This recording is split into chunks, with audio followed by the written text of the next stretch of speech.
Hi there, this is Dr. Paulette Sherman coming to you from Ask Dr. Paulette. And today I'm going to be answering a question, which is how career women can date and meet a man who will support their dreams at home and at work. First, let's talk about some of the old dating advice that may be getting in your way.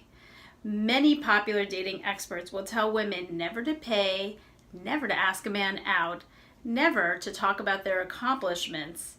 It actually can become even more alarming than that. So in the book, The Rules, they give certain advice where they tell women never to act like a man, to be quiet, to seem disinterested, never to be overweight or talk too much, and never to go Dutch. In addition, they tell women to cross their legs, wear sheer pantyhose, and to hike up their skirts.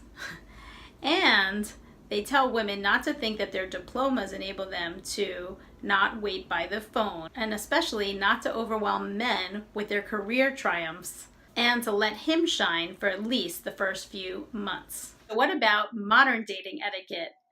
Is it okay for a woman to ask a man out, to speak about her accomplishments and her dreams, for her to pick the date or offer advice? In my opinion, things are getting much more balanced as we go in a society. And I do recommend that if a woman is interested in a man, that there's no reason she couldn't ask him out. There's a research study, and it is by the Social Issues Research Center. And it said that 51% of female-initiated dates actually lasted in a relationship that lasted longer than 6 months. Those are pretty good odds. So why not carpe diem and not pretend that you are disinterested or wait around for something to happen to you? Another old relationship stereotype was that men had a big wide range of women. Often they choose younger, more fertile women who maybe didn't have as much education or career advancement as them. And sometimes they could pick a career woman who is equal to them as well or older. Whereas women traditionally, especially successful career women, would pick men who are older or more successful so that they could look up to them. In recent times, this has changed and there's become a love gap or an age gap. And we see this with tons of celebrities where the woman might be 10 years or 6 years older than the man.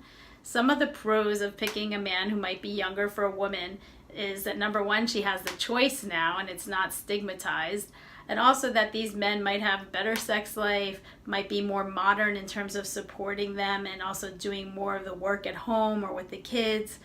They might be more fun and also may provide more emotional support with less baggage and less limiting beliefs.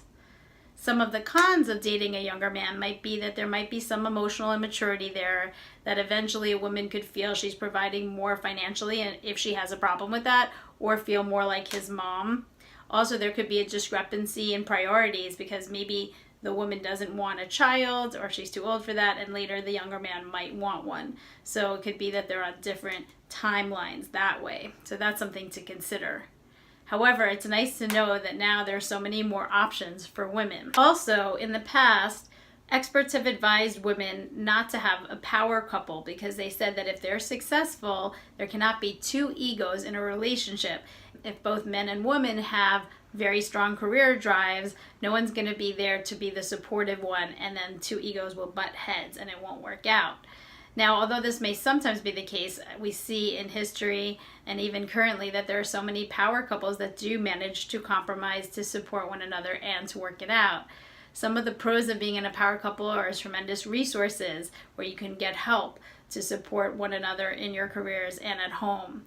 Also, you might have equivalent drive, ambition, dreams. You may be able to help one another. You may both make a lot financially, and you may really relate to each other's values and drives.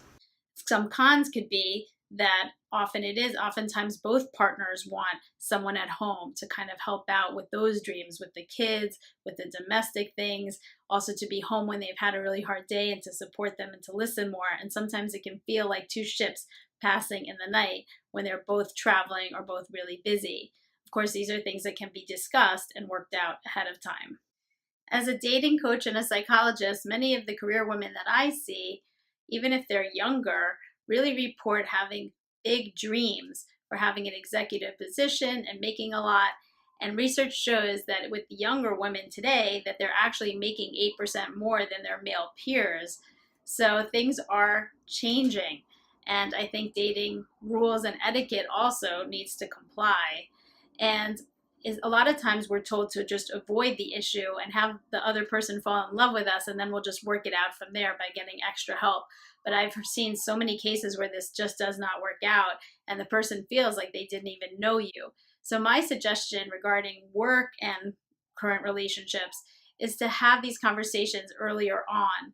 Maybe not the first few dates when you're just having fun and you haven't become exclusive, but before you're going to get serious, discuss how important it is to you to have a career, to do your mission in the world, and see how he responds. Also, discuss how does he feel? What is his vision about having kids and raising them? Does he feel that he could have extra help? Is he willing to be an involved parent? Is he willing to put resources towards getting help so that both of you can succeed at your careers? How does he feel about taking sick days, vacations? Is he somebody who will be hands-on involved with his children? May he work part-time? Because the research shows that a lot of times the women are the ones who work part-time and not the men. And how would his boss or his profession absorb that if that was your shared vision?